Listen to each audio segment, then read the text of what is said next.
हमारे विज्ञान के अंदर जो पहला चैप्टर था रासायनिक अभिक्रिया एवं समीकरण, उसको हम डिस्कस कर रहे थे। और उसी कड़ी को आगे बढ़ाते हुए जो हम अभिक्रियाओं के प्रकार पढ़ रहे थे, सबसे पहले हमने पढ़ा था संयोजन अभिक्रिया, और आज हम पढ़ते हैं वियोजन अभिक्रिया। वियोजन यानी जिसको सिंपल भाषा में मैंने बताया था आपको, वियोजन या अपघटन अभिक्रिया का मतलब क्या है? संयोजन का बिल्कुल उल्टा, यानी टूटना। कोई भी क्रिया कारक जब टूटकर दो या दो से अधिक उत्पादों में बदल जाता है तो उसे क्या बोलते हैं? वियोजन अभिक्रिया। तो देखिए इसको हम डिस्कस करते हैं। जैसे देखिए फेरस सल्फेट, फेरस सल्फेट किसको बोलता है? FeSO4, जो किस अवस्था में रहता है? ठोस अवस्था में। फेरस सल्फेट को जब उष्मा देंगे, आपको मैंने बताया था किसी चीज को तोड़ने के लिए उष्मा देनी पड़ती है, यानी वो प्रक्रम कैसा होता है? उष्मा शोषी अभिक्रिया होती है वो, ठीक है। तो फेरस सल्फेट को हम उष्मा देंगे तो वो एक तो फेरिक ऑक्साइड में बदलेगा, साथ में सल्फर डाइऑक्साइड गैस निकलेगी, SO3 निकलेगा। तो ये अभिक्रिया यानी जिसमें एक क्रिया कारक टूटकर तीन उत्पाद बनाता है, वो क्या कहलाएगी? अपघटन या वियोजन अभिक्रिया। आप देख सकते हैं कि इस अभिक्रिया में एकल अभिकर्मक टूटकर छोटे छोटे उत्पाद प्रदान करता है। यह एक वियोजन अभिक्रिया है। गर्म करने पर फेरस सल्फेट का क्रिस्टल जल त्याग देता है और क्रिस्टल का रंग बदल जाता है। इसके उपरांत ये ferric oxide sulphur dioxide sulphur trioxide में वियोजित हो जाता है। फेरिक ऑक्साइड ठोस है जबकि SO2 तथा SO3 क्या है? गैस है। यानी ये ठोस है, ये भी ठोस बना, जबकि सल्फर डाइऑक्साइड और सल्फर ट्राइऑक्साइड दोनों क्या बनी? गैसें बनी, ठीक है। उष्मा देने पर कैल्शियम कार्बोनेट का कैल्शियम ऑक्साइड तथा कैल्शियम डाइऑक्साइड में वियोजित होना एक प्रमुख वियोजन अभिक्रिया है, जिसका उपयोग विभिन्न उद्योगों में होता है।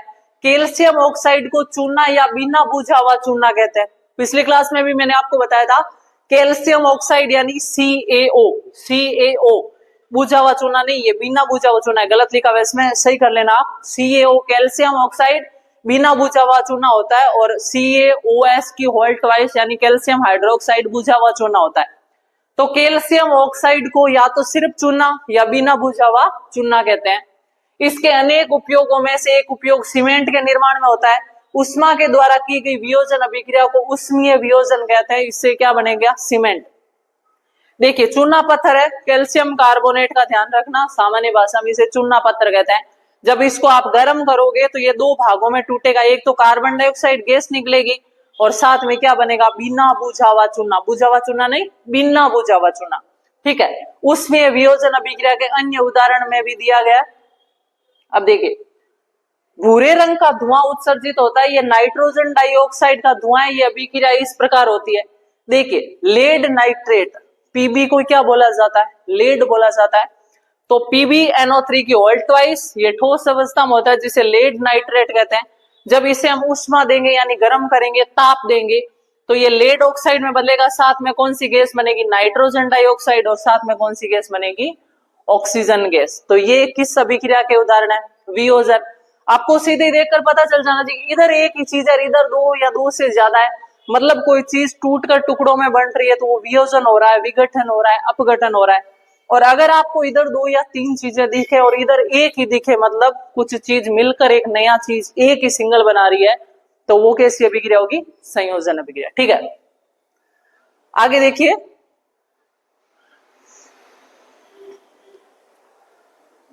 आप देखेंगे कि सूर्य के प्रकाश में श्वेत रंग का सिल्वर क्लोराइड दूसर रंग का हो जाता है। इसकी उपस्थिति सिल्वर क्लोराइड का सिल्वर तथा क्लोरीन में वियोजन के कारण ऐसा होता है। यानी आपने सिल्वर क्लोराइड लिया AgCl, सिल्वर क्लोराइड को कहते हैं। सिल्वर क्लोराइड के ऊपर जब सूर्य का प्रकाश डालेंगे तो ये चांदी बनेगी और साथ में क्या बनेगी? Chlorine gas. सिल्वर ब्रोमाइड भी इसी प्रकार के। इसने क्या बोला है कि सूर्य के प्रकाश में श्वेत रंग का सिल्वर क्लोराइड दूसर रंग का हो जाता है। प्रकाश की उपस्थिति में सिल्वर क्लोराइड का सिल्वर तथा क्लोरीन में वियोजन के कारण ऐसा होता है। यानी ये जो सिल्वर क्लोराइड है, इस पर जैसे ही सूर्य का प्रकाश गिरेगा ये सफेद से धूसर रंग का हो जाएगा। कारण क्या होगा कि आपने सूर्य का प्रकाश डाला, मतलब आपने उस पर ताप डाला, उष्मा डाली, जिसके कारण सिल्वर क्लोराइड सिल्वर और क्लोरीन दोनों के अंदर क्या हो जाएगा? विभक्त हो जाएगा। सिल्वर ब्रोमाइड, इस पर सूर्य का प्रकाश डालेंगे तो सिल्वर बनेगी, साथ में क्या बनेगा? ब्रोमीन बनेगा। ऊपर दी गई अभिक्रिया का उपयोग श्याम श्वेत फोटोग्राफी में किया जाता है। क्वेश्चन आता है फोटोग्राफी के अंदर जो नेगेटिव बनते थे पहले वो किसके बने होते थे? सिल्वर ब्रोमाइड के। तो ध्यान रखना कि फोटोग्राफी में किसका उपयोग होता है? सिल्वर ब्रोमाइड का, यानी AgBr का उपयोग होता है। इंपॉर्टेंट क्वेश्चन है, ठीक है। आगे हम देखते हैं, हमने देखा कि वियोजन अभिक्रिया में अभिकारकों को तोड़ने के लिए ऊष्मा, प्रकाश या विद्युत ऊर्जा की आवश्यकता होती है। जिन अभिक्रियाओं में ऊर्जा अवशोषित होती है उन्हें हम क्या बोलेंगे? उन्हें ऊष्मा शोषी अभिक्रिया बोलेंगे। यानी वे अभिक्रिया जिनको करवाने के लिए ऊष्मा हमें बाहर से देनी पड़ती है, वो ऊष्मा को अवशोषित करती है, उन्हें हम क्या बोलेंगे? ऊष्मा शोषी। पिछली क्लास के अंदर हमने संयोजन में पढ़ा था कि किसी चीज को जोड़ने के लिए ऊष्मा निकलेगी, हमें देनी नहीं पड़ेगी, उसमें से उल्टा हमें बाहर निकलेगी, तो वो अभिक्रिया होगी ऊष्मा सेपी। वो अभिक्रिया जिनमें ऊष्मा उत्सर्जित होती है ऊष्मा सेपी कहलाती है। और वो अभिक्रिया जिनमें अभिकारकों को जोड़कर नया पदार्थ बनाया जाता है, तो वो क्या तोड़कर नया पदार्थों में बांटा जाता है, वो अभिक्रिया के लिए ऊष्मा अवशोषित करनी पड़ेगी, और उस अभिक्रिया को क्या बोलेंगे? ऊष्मा शोषी। अगली अभिक्रिया आती है विस्थापन अभिक्रिया। मैंने आपको एक सिंपल रूप में बताया था, जैसे A + B + C है, तो AB + C है, तो C क्या करेगा? A को हटाकर B के साथ चिपक जाएगा, या C B के साथ चिपक कर A को हटा देगा। तो यानी कोई बाहर का अणु आकर उस मूल अणु को हटाकर उसकी जगह बैठ जाए, उसको प्रतिस्थापन कर दे, उसको विस्थापन कर दे, हटा दे उसको, ऐसी अभिक्रिया क्या कहलाती है? विस्थापन अभिक्रिया। एग्जाम्पल देखते हैं हम। देखिए, जैसे लोहा है और ये जुड़ा किसके साथ? Copper sulphate, CuSO4 copper sulphate है, इसके साथ क्या जुड़ा? लोहा या आयरन या Fe। इस आयरन ने क्या किया? इस कॉपर को हटाकर बाहर फेंक दिया और खुद इसकी जगह बैठ गया। यानी इस आयरन ने कॉपर का विस्थापन प्रतिस्थापन किया कि नहीं किया? इसको हटाकर खुद इसकी जगह बैठ गया। तो ऐसी अभिक्रिया को क्या बोलते हैं? विस्थापन अभिक्रिया बोलते हैं। इस अभिक्रिया में लोहे ने दूसरे तत्व कॉपर को कॉपर सल्फेट के विलयन से विस्थापित कर दिया या हटा दिया। इस अभिक्रिया को विस्थापन अभिक्रिया कहते हैं। जैसे कुछ एग्जांपल और है, देखिए, जिंक + कॉपर सल्फेट, इसमें जस्ता क्या करेगा? तांबे को हटा देगा, जिंक सल्फेट बन जाएगा और साथ में कॉपर निकल जाएगा। उसी प्रकार लेड कॉपर क्लोराइड के साथ जुड़ेगा तो लेड क्लोराइड बन जाएगा और कॉपर को क्या कर देगा? बाहर निकाल देगा। जिंक तथा लेड कॉपर की अपेक्षा अधिक क्रियाशील तत्व है, अतः कॉपर को उसके यौगिकों से क्या कर देते हैं? विस्थापित कर देते हैं। ध्यान रखना, एक तत्वों की क्रियाशीलता का एक क्रम होता है, उस क्रम के अंदर कॉपर की क्रियाशीलता सबसे कम होती है, उससे ज्यादा क्रियाशील होते हैं लोहा और ये लेड या PB, जिंक। तो ये सारे क्या करते हैं? ज्यादा क्रियाशील होने के कारण कॉपर को उठाकर बाहर फेंक देते हैं और खुद उसकी जगह पर बैठ जाते हैं। ठीक है, तो ध्यान रखना, ये अभिक्रिया क्या कहलाती है? विस्थापन अभिक्रिया, जिसमें कोई एक सिंगल अणु कोई सिंगल परमाणु या कोई अणु दूसरे यौगिक के साथ बैठकर उस यौगिक के अणु को बाहर निकाल फेंके और खुद उसकी जगह बैठ जाए, उसको हम क्या बोलेंगे? विस्थापन अभिक्रिया। कौन फेंकने की हिम्मत रखेगा? जो ज्यादा क्रियाशील होगा। जैसे लोहा तांबे से ज्यादा क्रियाशील था, तो Fe यानी लोहे ने कॉपर को हटा दिया और खुद उसकी जगह बैठ गया। ठीक है, अगली अभिक्रिया द्विविस्थापन अभिक्रिया। अब देखिए, द्विविस्थापन अभिक्रिया के अंदर आपको एग्जांपल देखिए, आप NaSO4 + BaCl2, यहाँ पर दो यौगिक है, एक तो है सोडियम सल्फेट, एक है बेरियम क्लोराइड। अब इनके अंदर सभी अणुओं का आपस में क्या होगा? दो अणुओं का आपस में क्या होगा? स्थान बदला जाएगा। NaSO4 क्या करेगा? BaCl2 के साथ योग क्रिया करेगा तो BaSO4 से जुड़ जाएगा और Na किसके साथ जुड़ जाएगा? क्लोरीन के साथ जुड़ जाएगा। तो यहाँ पर क्या बन गया? BaSO4 + NaCl, यानी सोडियम सल्फेट और बेरियम क्लोराइड ने क्रिया की तो दो विस्थापन हुए साथ में, और सोडियम जाकर क्लोरीन से जुड़ गया और बेरियम आकर सल्फर से जुड़ गया, सल्फर डाइऑक्साइड से जुड़ गया। तो यहाँ पर बन गया बेरियम सल्फेट और सोडियम क्लोराइड। ऐसा क्यों होता है? बेरियम +2 तथा SO4 -2 के अभिक्रिया से BaSO4 के अवक्षेप का निर्माण होता है। एक अन्य उत्पाद सोडियम क्लोराइड का भी निर्माण होता है जो विलयन में ही रहता है। वे अभिक्रियाएं जिनमें अभिकारकों के बीच आयनों का आदान प्रदान होता है उन्हें क्या बोलेंगे? द्विविस्थापन अभिक्रिया बोलेंगे। यानी वे अभिक्रियाएं जिनमें आयनों का, कितने भी हो सकते हैं, एक से ज्यादा आयनों का अगर प्रतिस्थापन होगा तो उन्हें द्विविस्थापन कहेंगे। और अगर एक ही आयन का एक यान जाकर दूसरे को हटाकर खुद उसकी जगह बैठ जाएगा तो उसको हम क्या बोलेंगे, विस्थापन अभिक्रिया। ठीक है, आगे देखिए उपचयन एवं अपचयन। यहां पर ध्यान रखना, आपको उपचयन बोलते हैं ऑक्सीकरण को। ऑक्सीकरण कहो चाहे उपचयन कहो एक ही चीज है और अपचयन अलग चीज है। अब देखिए मैंने पहला पॉइंट क्या बताया, अगर किसी तत्व के साथ ऑक्सीजन जुड़ जाए, किसी भी यौगिक के साथ ऑक्सीजन जुड़ जाए, मतलब उसका क्या हो जाएगा, ऑक्सीकरण।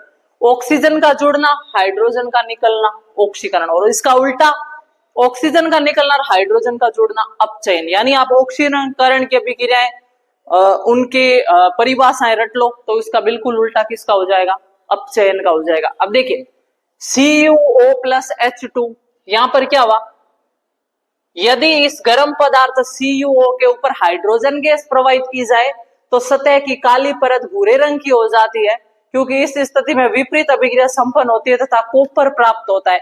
अभिक्रिया के समय जब किसी पदार्थ में ऑक्सीजन की वृद्धि होती है तो कहते हैं कि उसका उपचयन हुआ है या उसका ऑक्सीकरण हुआ है।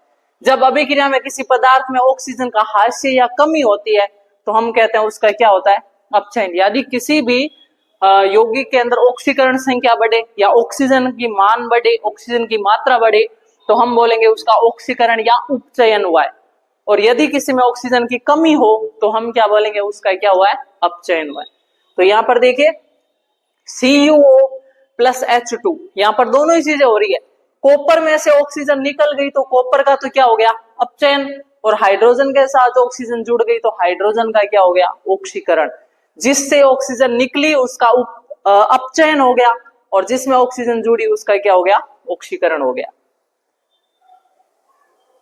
तो देखिए इसमें दोनों ही चीजें बताई गई है कि हाइड्रोजन में ऑक्सीजन जुड़ी है तो इसका उपचयन या ऑक्सीकरण हुआ है, और कॉपर में से ऑक्सीजन निकली है तो इसका क्या हुआ है, अपचयन। अब इंपॉर्टेंट पॉइंट, ऐसी अभिक्रियाएं जिसमें ऑक्सीकरण और अपचयन दोनों साथ साथ हो, ऐसी अभिक्रियाओं को क्या कहा जाता है, रेडॉक्स या उपचयन अपचयन अभिक्रिया कहा जाता है। परिभाषा देखिए, अभिक्रिया में कॉपर ऑक्साइड में ऑक्सीजन का ह्रास हो रहा है यानी ऑक्सीजन निकल रहा है, इसलिए ये अपचयित हुआ है। हाइड्रोजन में ऑक्सीजन की वृद्धि हो रही है इसलिए ये उपचयित हुआ है यानी ऑक्सीकृत हुआ है। अर्थात किसी अभिक्रिया में एक अभिकारक उपचयित तथा दूसरा अभिकारक अपचयित होता है। इन अभिक्रियाओं को उपचयन, अपचयन अथवा रेडॉक्स अभिक्रियाएं कहते हैं। कुछ और एग्जांपल देखो, जैसे ZnO प्लस C, इसमें जिंक में से ऑक्सीजन निकलकर कार्बन के साथ जुड़ गई तो जिंक का तो क्या हो गया, अपचयन, और कार्बन का क्या हो गया, ऑक्सीकरण। MnO2 प्लस 4HCl से क्या बना, MnCl2 plus 2H2O plus Cl2। अब मैग्नीज का देखो, मैग्नीज से ऑक्सीजन निकली, क्लोरीन जुड़ी, ऑक्सीजन निकल गई, मतलब मैग्नीज का यह हो गया अपचयन।